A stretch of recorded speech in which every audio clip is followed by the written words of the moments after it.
नमस्ते आप सभी को, मैं रीना ढिल्लों एक बार फिर से अपने यूट्यूब चैनल हिंदी विषय श्रृंखला में आपका स्वागत करती हूँ।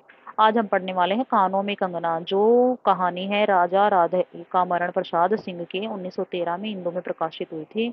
इसके पात्र हैं किरण, नरेंद्र, योगेश्वर, जूही, किन्नरी और मोहन। ठीक है।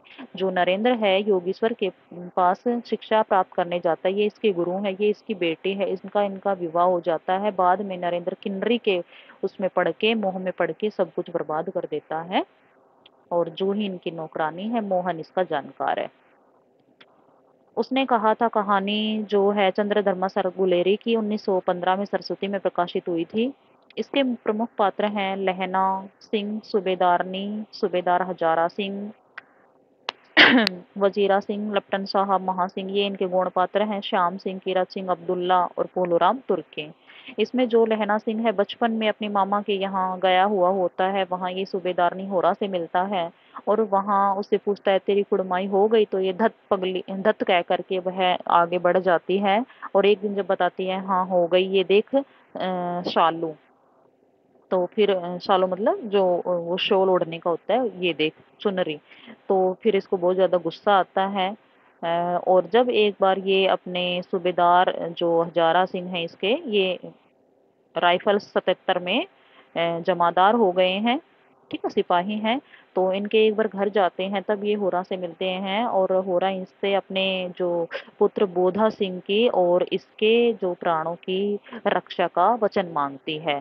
तो ये मरते दम तक इनकी रक्षा करता है और लास्ट में जो वजीरा सिंह है उसकी गोद में अपने प्राण त्यागते हुए भी कहते हैं कि उसने कहा था। अगली हमारी कहानी है आकाशदीप। 9 कहानियां हमारी लगी हुई हैं।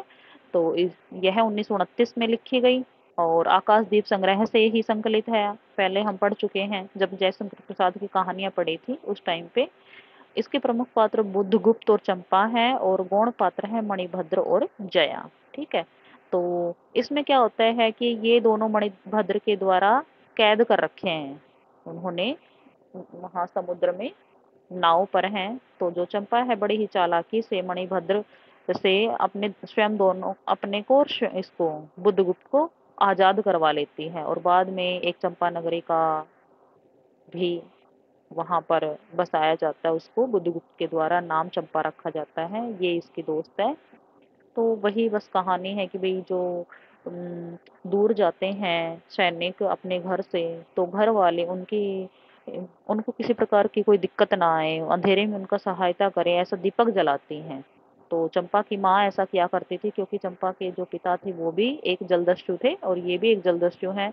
ये इसको अपने पिता का हत्यारा भी मानती है, परंतु इसका हृदय परिवर्तन हो जाता है और ये तलवार समुद्र में फेंक देती है।